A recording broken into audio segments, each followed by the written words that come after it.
Subscribe to our channel and press the bell icon to never miss an update from RAU'S IAS. Do not forget to subscribe to our Telegram channel for all the updates and materials.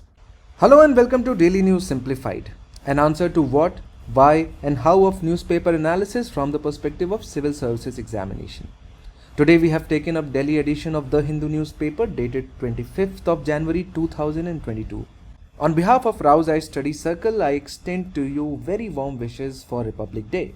And because of that, we will not be coming up with any analysis tomorrow, that is on 26th of January 2022. There is not going to be any Daily News Simplified video. The articles which we are going to discuss today have been displayed on the screen. Let us now begin with the discussion. So the first article which we have taken for today's discussion in conjunction appears on page number 6, which says that individual obligation is meaningful only when rights are guaranteed by the state. And the article talks about PM Modi's recent speech where he kind of compared rights with duties or obligations and expressed disappointment as Indians were too much focused about rights rather than pursuance of their duty. And to quote exactly, we also have to admit that in the 75 years after independence, a malaise has affected our society, our nation and all of us. It is that we turned away from our duties and did not give them primacy. In the last 75 years, we only kept talking about rights, fighting for rights, and wasting our time. The issue of rights may be right to some extent in certain circumstances, but neglecting one's duties completely has played a huge role in keeping India vulnerable. And according to him, India lost considerable time because duties were not accorded priority. He said, we can make up for the gap which has been created due to primacy about rights while keeping duties at bay in these 75 years by discharging duties in the next 25 years. And so you have a lot of articles appearing in various newspapers talking about rights and duties. What is the relation between the two? Which one is more important? Or are rights and duties two sides of the same coin? And this is a very pertinent topic for essay. If you guys have had a chance to look at the essay paper of 2021, you could clearly see that almost all the topics were philosophical in nature or dealt with political theories and ideologies. And so it is extremely important for us to explore the rights versus obligations or rights and duties concept as well. And so in this regard, what we are going to do is that first understand the evolution of the rights, the development of the rights, types of rights, and then we will similarly do for the obligations. We will try and understand the conception of obligation or the duties according to various political thinkers, and then finally we will understand why rights and duties are incomplete without each other, and giving primacy to rights over duties is not something which finds its place in the Constitution of India. And so let's now begin the discussion by first understanding the rights, its evolutions and its various types. So the idea of rights is very important in everyday life, whether it is related with the life of children, parents, teachers, officers, workers. But this is a very modern conception of rights, because since a very long time, the term right stood for power, privileges, as in the rights of nobility, the right of clergy and the divine right of kings. However, in its modern sense, it refers to an entitlement to act or to be treated in a particular way, where we believe that certain rights of each and every individual are inalienable, which cannot be taken away. And so, the two most influential political documents of the modern age take the notion of rights as the central concept upon which their political organizations are built. So, there is no denying the fact that rights are indeed important. Two of the most modern and advanced political states of the world have enshrined rights as the basic philosophy of their constitution. And so let's quickly understand what is the concept of rights. Now, if you look at it, rights are always coming as the conflicting claims between the individual and the state. And it has a two-way relationship. It is only when the authority of the state is sought to be limited and when individuals and groups demand a positive role of the state, rights are or rights can be claimed. And so in that sense, the benefits which flow automatically from the existence of the state do not constitute rights. but it has to be a two-way relationship. In one, you are curbing the authority of the state, and in the other, you are obligating some kind of functions for the state or role for the state. Because without the conception of the rights, the modern state is doomed to collapse. Glorification of the state without an inbuilt mechanism to curb the authority of the state means a complete subordination of the individual to the ruler or the ruling groups, thereby opening the floodgates of corruption, oppression, exploitation, and injustice. But at the same time, every right requires a social recognition. Without such social recognition, rights are just empty claims and nothing more. Rights do not exist in vacuum after all. They require the sanction of the society. So to give you an example, the authority of the state is sought to be limited under Article 19 of the Constitution of India, which provides for protection of certain rights regarding freedom. When it comes to positive role of the state, the best demonstration would be Article 21A, which talks about right to education, which says that state shall provide free and compulsory education to all children of the age of 6 to 14 years. But all the rights, whether of this kind or that kind, would be useless if they do not have social recognition. For example, an act to provide certain rights to, let's say, LGBT community has been passed by the parliament and has become an act. But if the society itself regard these community as unwanted people or not at par with others of the society, do you think that the act passed by the parliament will do any good to this community? It will not, because those rights do not have recognition of the society. And so, in order to understand this rights and obligation debate, you have to first understand the development of rights. And so you have to begin from an era where the common people did not have any rights. Older societies, as a rule, did not recognize rights to any great extent. They had only petitions and charities. But modern democratic societies, on the other hand, give a very important place to rights. Such conception of rights came in the form of natural rights. The idea of rights entered politics in the form of natural rights itself, which believes that rights that exist in nature independently of any human laws or customs. And during the medieval period, this idea was developed to promote or violate a person's rights in favor of command of the god.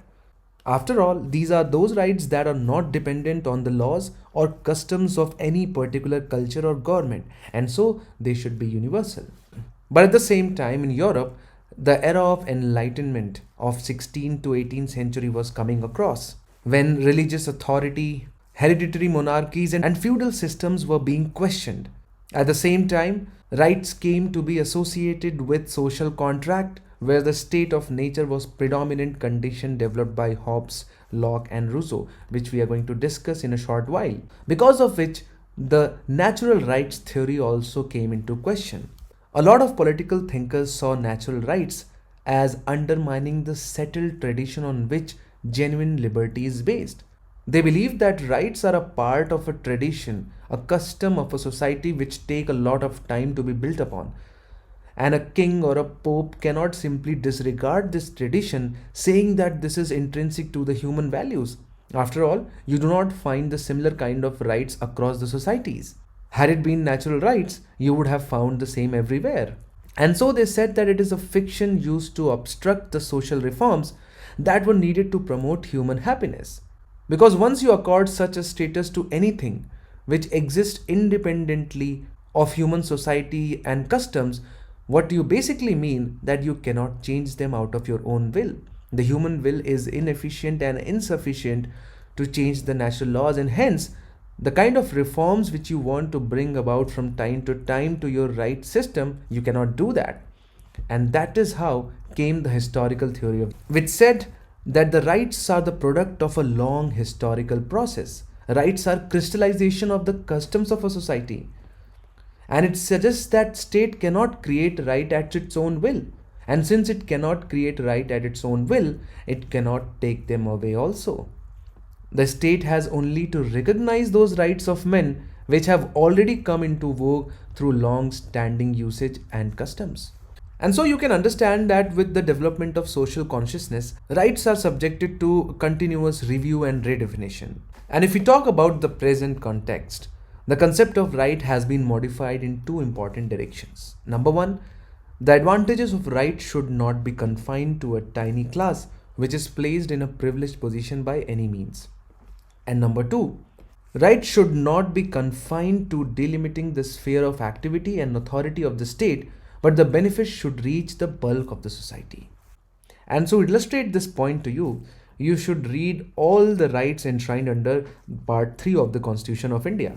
Most of the rights start with no person, and some of the rights start with no citizen. And they go on to say that no person shall be deprived of his life or personal liberty. No person shall be convicted of any offense except for the violation of the law in force in the time of the commission of the act. All citizens shall have the right under Article 19. And so you can see that our constitution conforms to the most modern definition of rights.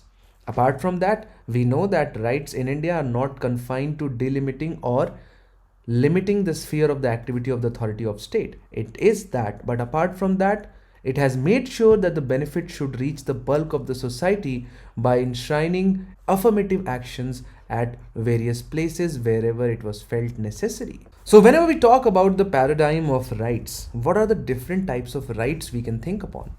And so, as of now, there exist 4 different kinds of rights: negative and positive rights, civil rights, political rights, and socio-economic rights. So all of us have read Lakshmikant, and we know that negative rights are rights that entail non-interference from the society at large. It suggests that the freedom of the individual shall not be encroached upon by the state, like the right to life, liberty, and property. Whereas positive rights entail the responsibility of the state in securing the rights of individuals.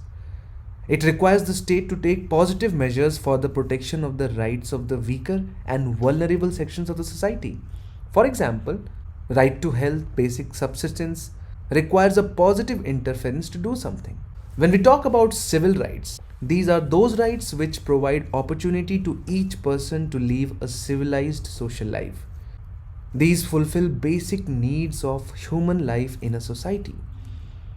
And in contemporary political thought, the term civil rights is linked to the struggle for equality of African Americans during the 1950s and 60s. The aim of that struggle was to secure the status of equal citizenship in a liberal democratic state. And so, right to life, liberty, and equality are some of the civil rights. Civil rights are always protected by the state.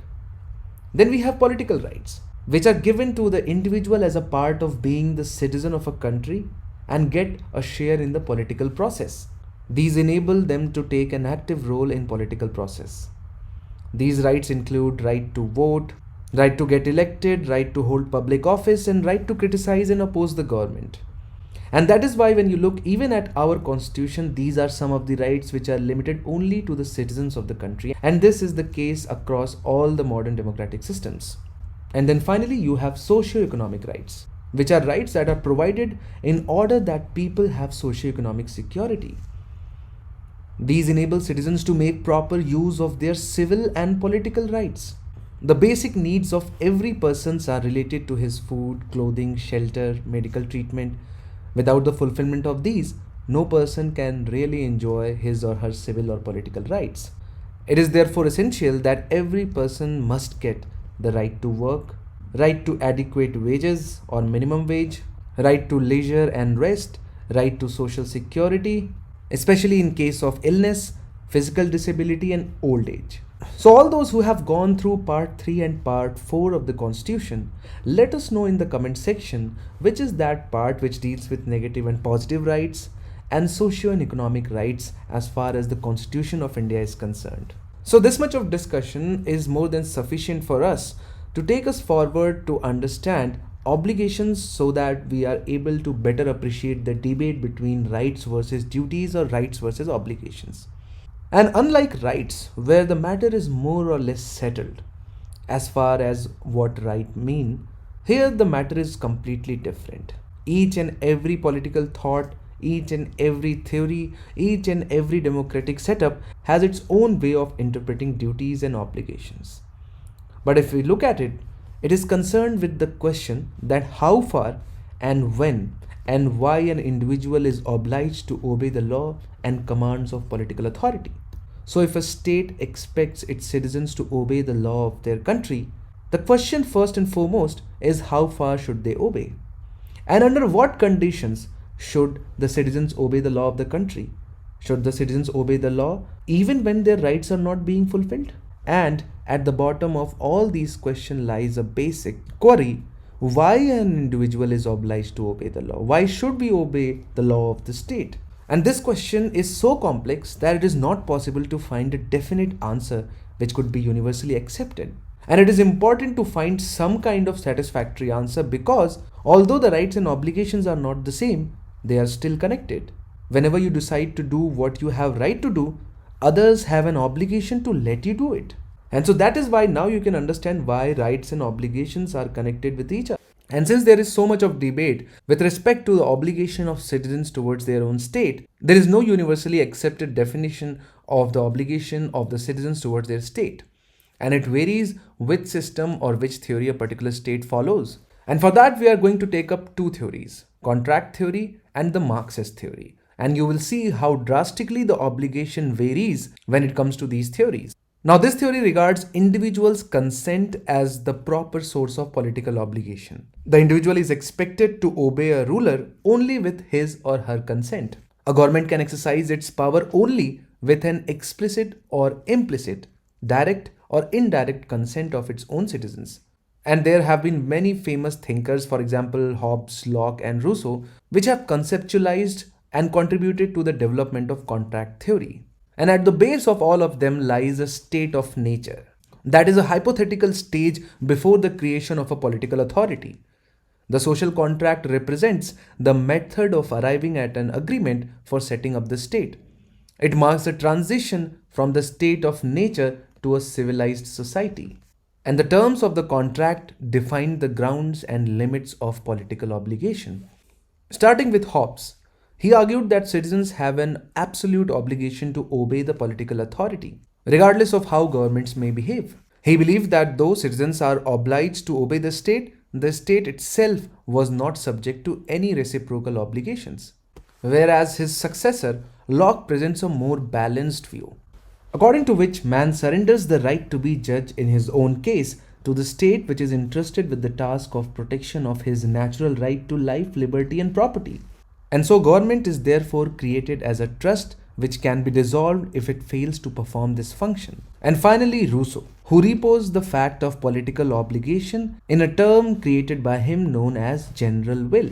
This meant that man no longer remains a slave to his impulses of appetite after entering into a civilian society, but he becomes bound to obey the law of general good.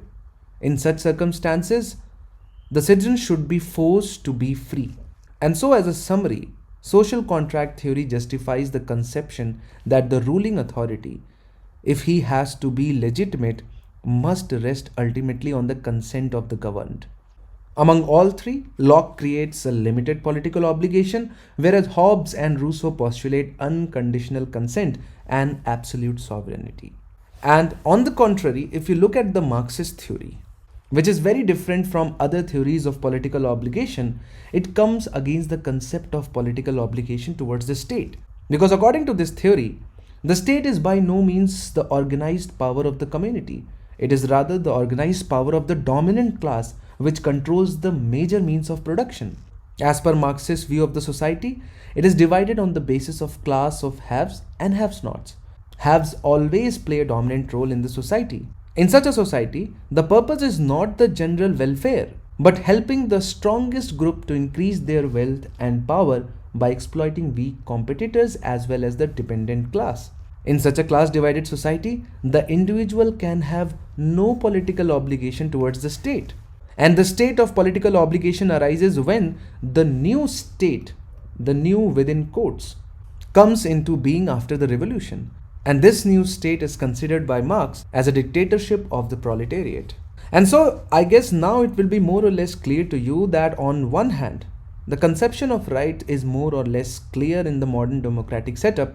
The concept of obligation especially the obligation of the citizens towards the state, is somewhat debated. And that is what we are seeing in current Indian polity as well. And so when it comes to relationship between rights and obligations and duties, you have to understand that rights and obligations are the reverse side of the same coin. To possess a right places someone else under the obligation to uphold or respect that right. In the field of jurisprudence, the social life of men is regulated by law, and to protect right to life, government has an obligation to maintain public order and ensure personal sanctity. Negative rights entail an obligation on the part of the state to limit or constrain its power, whereas positive rights oblige the state to manage economic life, provide a range of welfare services, and so on. But you should also remember that obligations do not always fall on the state. Individuals who possess rights must acknowledge the obligation towards the state, otherwise, civilized life would be impossible. And so, you can summarize the debate by saying citizenship is a blend of rights and obligations. The duty of the citizen is to acknowledge the authority of the state and obey its laws. The obligation to obey the state is based on implicit promise made by the simple fact that citizens choose to remain within its borders. And if you specifically look at the Indian context, what you have is vast set of rights provided under Part 3 of the Constitution of India, whereas the duties were enshrined later on under Part 4A. There have been a lot of laws created to enforce these duties. But despite making number of duties legally enforceable, it cannot make a person's fundamental right contingent on the performance of such legal duties. Any such legislation will violate the constitutional provisions, because Part 3 puts no such conditions on the entitlement of the citizens and persons. Also, fundamental duties were added later through 42nd Constitutional Amendment, which should act as a reminder to every citizen that while Constitution specifically conferred on them certain fundamental rights, it also requires citizens to observe certain basic norms of democratic conduct and democratic behavior. Post-emergency, fundamental duties added through Article 51A seemed harmless regarding its mandatory nature in regard to fundamental rights. However, recent political discourse is moving towards tilting the balance more in favor of performance of certain mandatory duties with respect to certain fundamental rights. And so any shift in state policy emphasis from rights to duties will be absurd and a disservice to many for whom the realization of even fundamental rights is still a work in progress. An enlightened citizenry is after all critical to progress and good governance. But duty is not something that citizens owe to the state. The obligation of individual citizens to the collective pursuit of nation can be meaningful when their rights are guaranteed by the state. And so the current debate does not seem to find its base in the political discussion. The central government is now inclined to think towards duties without making sure that the citizens are getting the rights which they are entitled to. So unless and until the rights owed to the citizens are bestowed to them, making duties obligatory does not seem to be founded in the idea of the Constitution of India. India can make $300 billion electronics by 2026, says a report. Given the unforeseen and unprecedented challenges brought by pandemic, India is likely to achieve electronics production of $300 billion by 2026, lower than the target of $400 billion by 2025 set as per National Policy on Electronics 2019. The document was released by Ministry of Electronics and Information Technology or METI in association with Indian Cellular and Electronic Association. Electronic manufacturing, being one of the key components for growth for any country in today's context, is extremely crucial for India as well. For a very long time, India has been trying to ace this sector, but it has not been able to do so. And so in this regard, it is important for us to take up a discussion which talks about importance of this sector, what are the challenges which this sector faces in our country, and what are the initiatives taken by the government to achieve the number which the government is talking about. And so let us now begin the discussion. Now, understanding of electronics industry and its challenges is crucial to understanding India's economic development, which also includes the technological development. Because whatever technological and economic advancements we are observing in past 5 to 10 years is built upon the pillars of electronics and information and technology.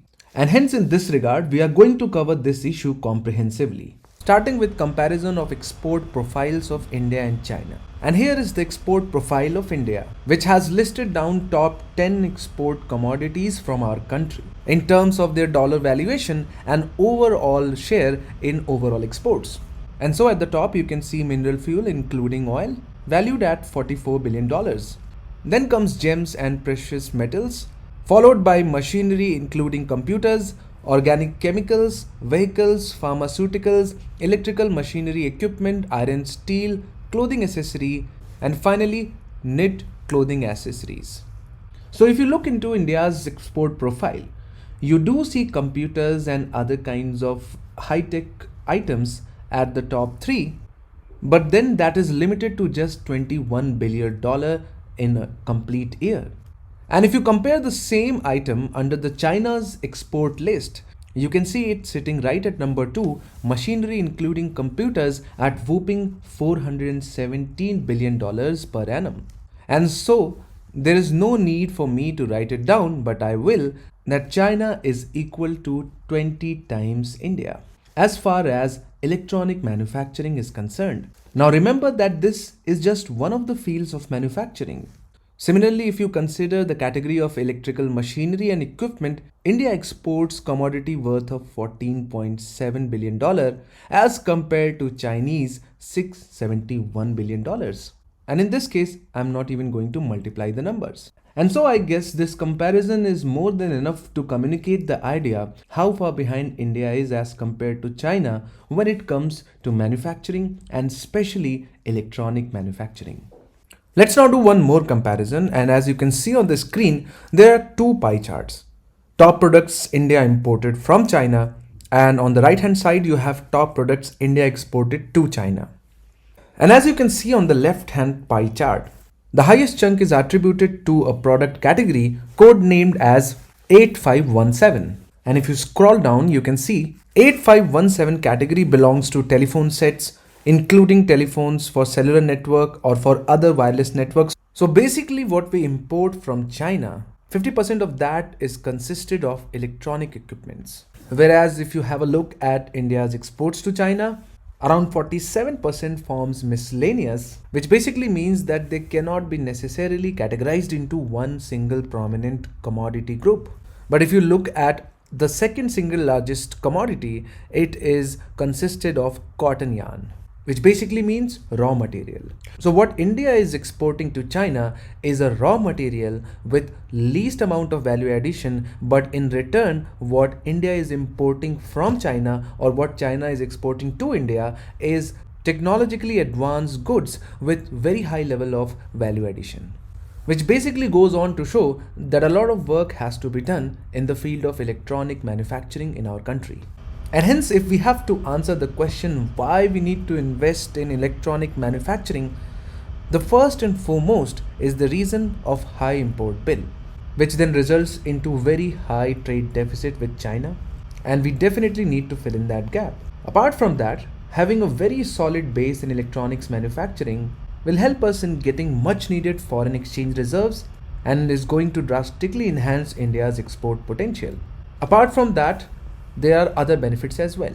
For example, the multiplier effect of electronics and manufacturing industry.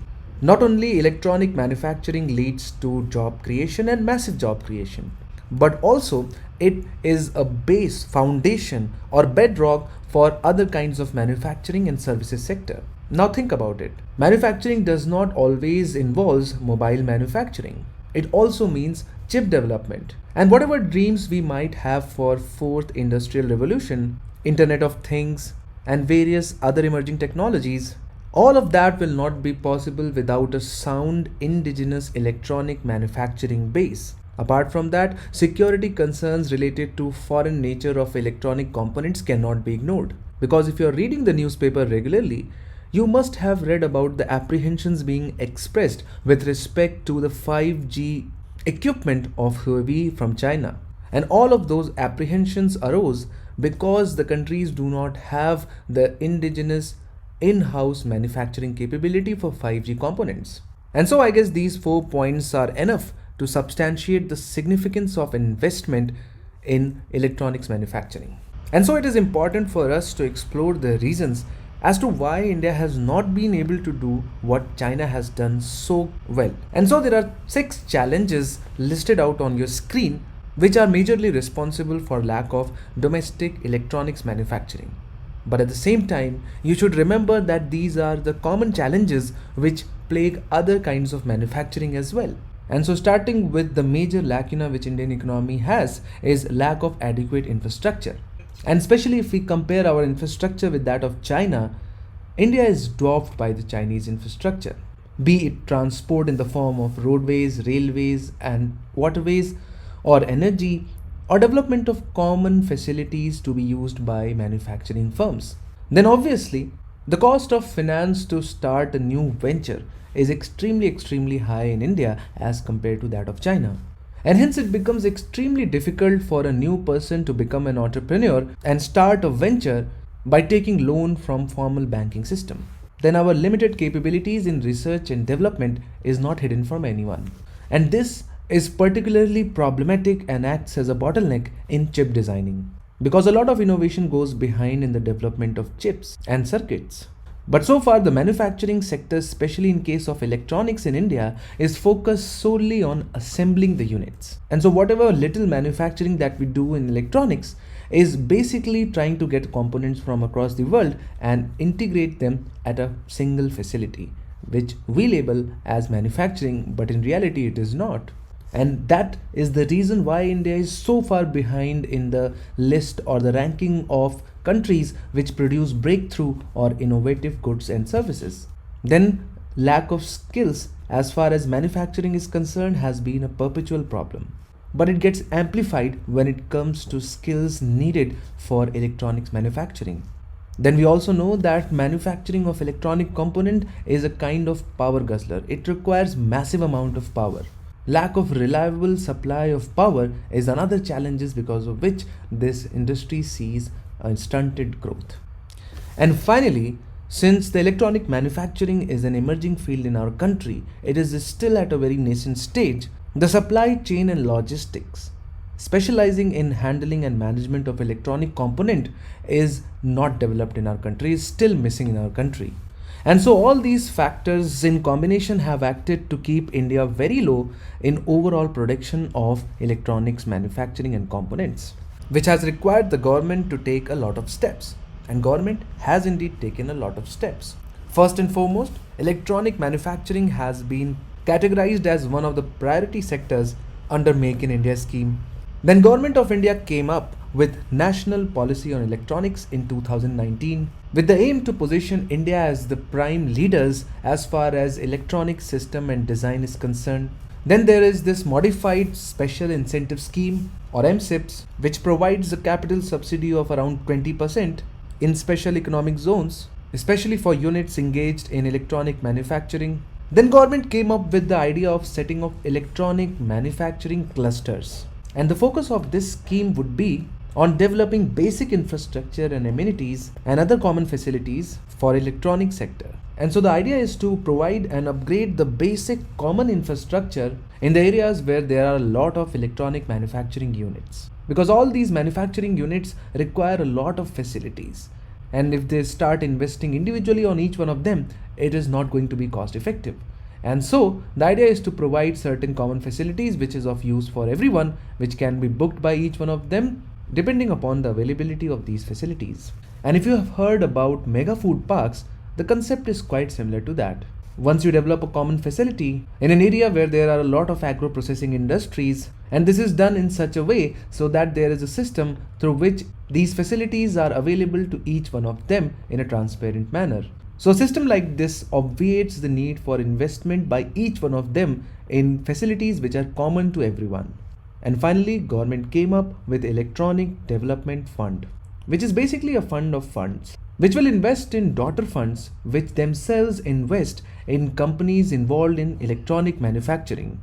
So this is like a way of assurance on behalf of the government. That is, if you are investing in the electronics manufacturing and its development, we are going to invest in you. And then in past 2 years, the government has launched 3 new schemes. and they are production linked incentive scheme for promotion of manufacturing of electronic components and semiconductors, and modified electronic manufacturing clusters. Now the production linked incentive scheme is going to extend an incentive of 4 to 6% on an incremental basis, and this incentive is going to be production linked incentive. So let me simplify it for you. So for example, mobile manufacturing is one of the target areas. Let's say a company A in 2019 has manufactured mobile phones worth rupees 400 crores. Let's say in 3 years, in 2022, that is in current year, it manufactures 1000 crore worth of mobile phones. Then as we can see, 600 crore is the incremental change. And so 4 to 6% of this 600 crore is going to be reimbursed to A by the government. Similarly, if we talk about specs, this scheme is going to provide financial incentive of 25% on capital expenditure for the identified list of electronic goods. So government has come up with a list, and if you are opening a new manufacturing unit which will produce any of the items mentioned in the list, then the 25% of the expenditure incurred by you on capital is going to be reimbursed by the government. The only condition is that it should be a new unit and it should belong to the list which the government has released. And finally, modified electronics manufacturing clusters 2.0. And so under this scheme, the government is going to provide financial assistance for setting up of EMC and CFC. EMC is about electronic manufacturing clusters and CFC is about Common Facility Center, which we have already talked about. Then the next article which we have taken for today's discussion appears on page number 6, dealing with the macroeconomic uncertainties. And this article has appeared in the newspaper in the context of the upcoming budget 2022 and 2023 to be presented by the Finance Minister on 1st of February 2022. And this article highlights that the Indian economy is still facing macroeconomic uncertainties and accordingly highlights the need to continue with the fiscal stimulus policy. And so in this regard, it is important for us to discuss what are the challenges being faced by Indian economy and what should be the way ahead. And so the biggest challenge as of right now the country is facing is that of higher rate of inflation. Indian economy has been facing higher rate of inflation, particularly in terms of WPI or wholesale price index. The WPI rate of inflation has increased to a record high of 13% in the month of December 2021 on account of rising prices of fuel and food commodities. However, the CPI rate of inflation at 5% in December 2021 is still below the threshold of 6%. This clearly highlights that the higher rate of inflation is transitory and is mainly on account of supply chain disruptions and volatility. The higher rate of inflation is not on account of higher demand within the economy. Then the next set of challenge which India is going to face is interest rate hike by US Federal Reserve. Recently, the inflation in US has increased to 4-decade high of 6.8%. This is on account of how interest rate maintained by US Fed Bank to counter the economic slowdown on account of COVID-19. The higher infusion of dollars in the US economy in the recent past has led to higher money supply and hence higher rate of inflation. The US Fed Bank has recently hinted that it may start increasing the interest rates to counter the rising inflation. Similarly, other central banks across the world have also started increasing the interest rates. This has in turn led to higher capital outflows from the Indian economy. Then the next problem is poor macroeconomic condition. The private consumption expenditure 55% and gross capital formation of 32% are major drivers of the economy. However, these indicators are yet to reach their pre-pandemic levels. Then according to the Center for Monitoring Indian Economy or CMIE, the unemployment rate has increased to 8% in December 2021. A large share of informal workers have lost their livelihood due to the COVID-19 pandemic. And so when we talk about what should be the way ahead, there are two things which come to economists' mind: accommodative policy stance and counter-cyclical fiscal policy. Starting with the first one. See, in order to counter the rising inflation in Indian economy, the RBI would be required to start increasing the policy rates. However, as of now, inflation is not a cause of worry. The rising inflation is mainly on account of supply chain disruptions and hence expected to come down in the near future. Hence, the RBI must continue to focus on pro-growth policies and must continue with the accommodative policy stance. And as far as fiscal policy is concerned, the government must focus on reviving consumption expenditure and investment expenditure to revive Indian economy. For example, the government must launch urban wage employment program on the lines of Manrega to boost jobs and enhance consumption. Hence, the upcoming budget should not focus on fiscal consolidation. Rather, it should continue to focus on fiscal stimuli for economic revival and financing human development. As far as what are pro-cyclical fiscal policy and counter-cyclical fiscal policy has been discussed in the DNS previously as well. Also, the chart as to what and how they are distinguished has been given in the notes of today's DNS. So it is highly advised that you go through that chart and memorize the concepts. The devastating impact of school closure appears on page number 7, which basically talks about the negative consequences of the 2 years of COVID pandemic on India's education. And this is applicable across the world. When we look into the syllabus of GS paper 2, where the syllabus says issues related to health and education, it is important for us to cover multiple dimensions in the way COVID has impacted the education system. Starting with impact on accessibility. The government has resorted to provide online education, but country like India faces huge digital divide in rural as well as in urban areas. There is a rural-urban digital divide such that rural broadband penetration is only 29% against a national average of 51%. As per the Observer Research Foundation, close to 250 million children in India were adversely affected due to school closures due to the early lockdowns imposed by the government in response to COVID-19 pandemic. Then these lockdowns have impacted the learning outcomes as well. A detailed survey report from September 2021 shows the extent of the impact. The reading and writing levels of children have declined sharply, with nearly half of them unable to read more than a few words. More than a third of them were not studying at all. Then the lockdowns have also impacted cognitive development of the children.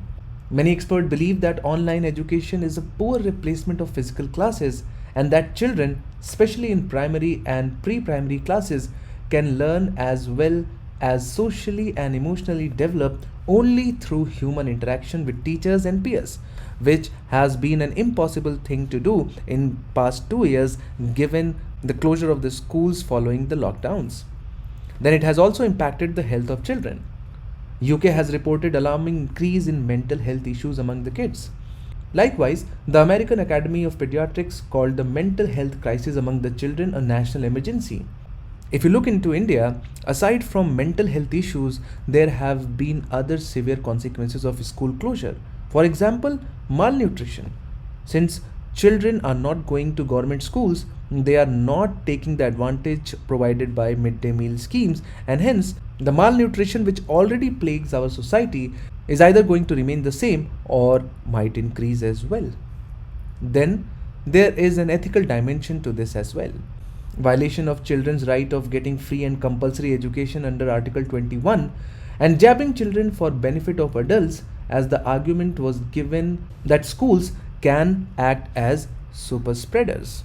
So given the observation that COVID-19 is going to stay in the society and it might come back as variant and mutants, what is the way forward for us and especially for the education of our children?